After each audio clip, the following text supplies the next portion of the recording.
Si je vous dis Mali, Niger et Burkina Faso, qu'est-ce que ça vous évoque ? Si vous avez répondu Alliance des États du Sahel, vous avez vu juste. Mais en quoi consiste cette alliance et comment en sommes-nous arrivés là ? Petit retour en arrière sur la situation géopolitique de ces pays au moment de leurs indépendances respectives. Ces trois pays sont d'anciennes colonies françaises devenues indépendantes entre 1958 et 1960. De leur indépendance aux années 2020, le Mali, le Burkina et le Niger totalisent à eux trois plus d'une vingtaine de coups d'État. Rappelons également que la France continuait d'intervenir dans ces pays, notamment au Mali, malgré que le premier chef de l'État malien, Modibo Keïta, exigeait à l'époque l'évacuation sans délai des bases militaires françaises, symbole de la domination coloniale. On compte environ une trentaine d'interventions militaires menées au Sahel depuis le début des années 1960, jusqu'aux opérations que nous connaissons aujourd'hui, comme par exemple l'opération Serval, supposée soutenir les troupes maliennes combattant le terrorisme qui sévit dans le nord du pays. En 2014, suite à la création du G5 Sahel comprenant le Mali, la Mauritanie, le Tchad, le Niger et le Burkina Faso, l'opération Serval, lancée en 2013, change de nom. Elle s'étend à l'ensemble des 5 pays de l'organisation et devient l'opération Barkhane. En 2022, le Tchad, qui assure la présidence du G5 Sahel, doit laisser sa place au Mali.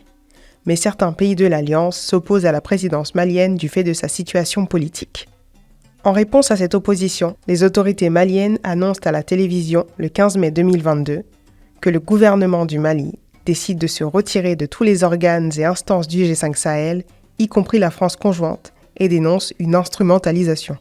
L'opposition de certains États du G5 Sahel à la présidence du Mali est liée aux manœuvres d'un État extra-régional visant désespérément à isoler notre pays, le Mali.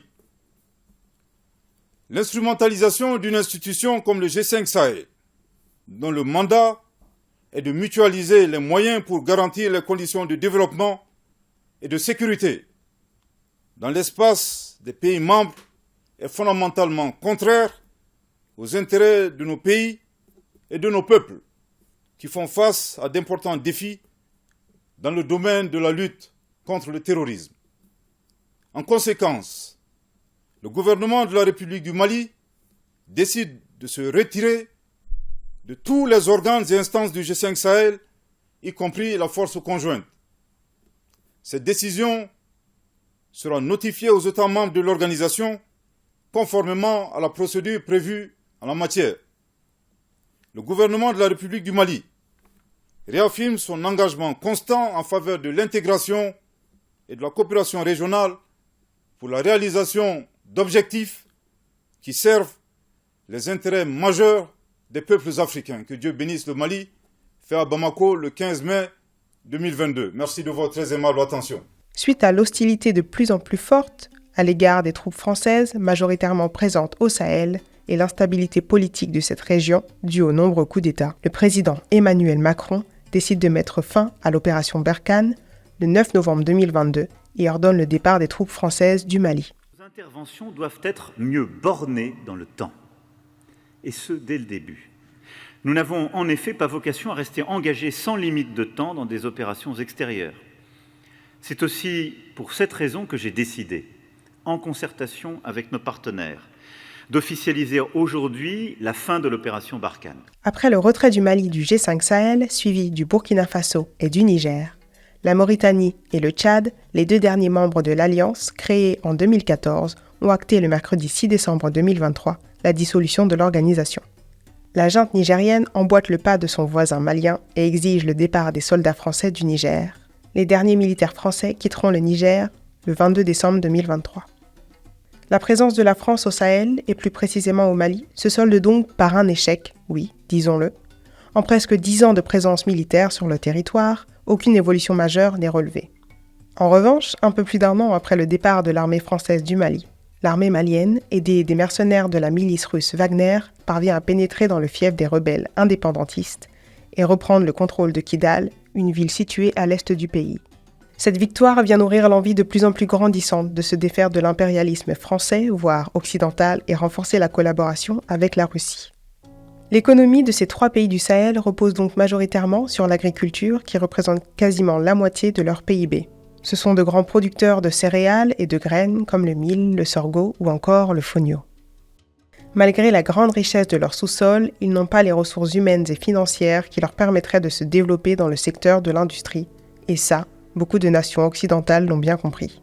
Pour vous faire un peu le point sur la situation, l'uranium, qui est un minerai servant à produire de l'électricité, abonde au Niger et les 3 entreprises qui l'exploitent sont françaises, Orano, chinoises, CNNC et coréennes, KEPCO.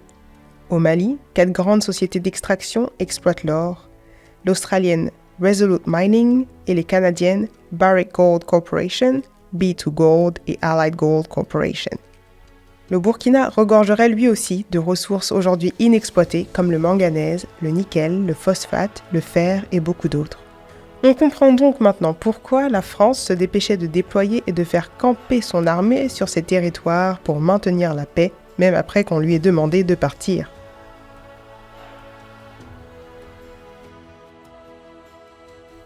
« 65% de la population du Sahel est âgée de moins de 25 ans.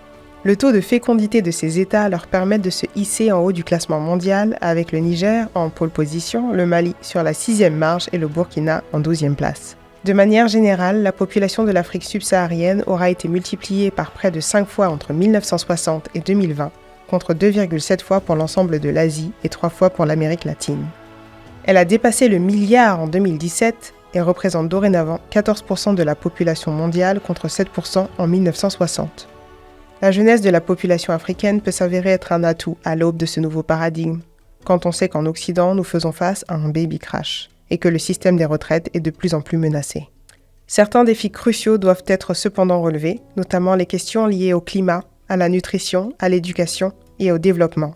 Au Mali, la collaboration avec l'Orient porte ses fruits puisque la Chine, la Turquie et la Russie ont livré un lot d'équipements militaires depuis l'arrivée au pouvoir d'Assimi Goïta, ce qui permettra au pays d'accélérer la montée en puissance et l'autonomisation de ses forces armées selon Sadio Camara. Le 16 septembre 2023, les 3 chefs d'État, Ibrahim Traoré, Assimi Goïta et Abdourahmane Tiani, ratifient un accord de défense mutuelle et signent la charte du Liptako-Gourma, en référence à la région historique transfrontalière partagée entre le Burkina, le Mali et le Niger. Depuis le coup d'État du 26 juillet au Niger, la Communauté économique des États d'Afrique de l'Ouest, CEDEAO, maintient une position constante. Les autorités militaires doivent restaurer l'ordre constitutionnel immédiatement en libérant le président déchu, Mohamed Bazoum, et en le réinstallant dans ses fonctions. J'ai envie de vous dire, panique en France-Afrique.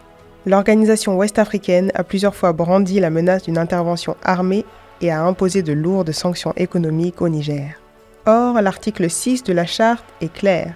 Toute atteinte à la souveraineté et à l'intégrité du territoire d'une ou plusieurs parties contractantes sera considérée comme une agression contre les autres parties et engagera un devoir d'assistance et de secours de toutes les parties, de manière individuelle ou collective, y compris l'emploi de la force armée, pour rétablir et assurer la sécurité au sein de l'espace couvert par l'Alliance. Quelque chose me dit que ça a de quoi dissuader.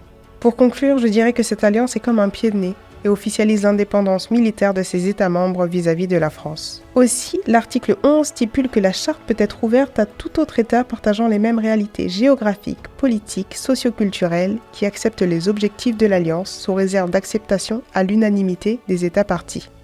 Cela se révèle être une belle perche tendue pour les différents États de la zone du Sahel, comme entre autres le Tchad et la Guinée, qui sauront peut-être saisir cette opportunité au moment venu, ce qui renforcerait la portée de cette alliance de pays enclavés en lui donnant, par le biais de la Guinée, un accès à la mer.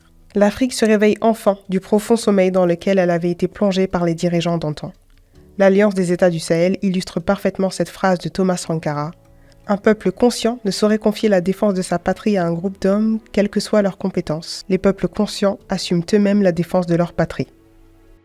C'est la fin de cette vidéo, j'espère qu'elle vous aura plu. N'hésitez pas à commenter, à partager et à vous abonner. Et je vous dis à très vite sur Perspective Africaine.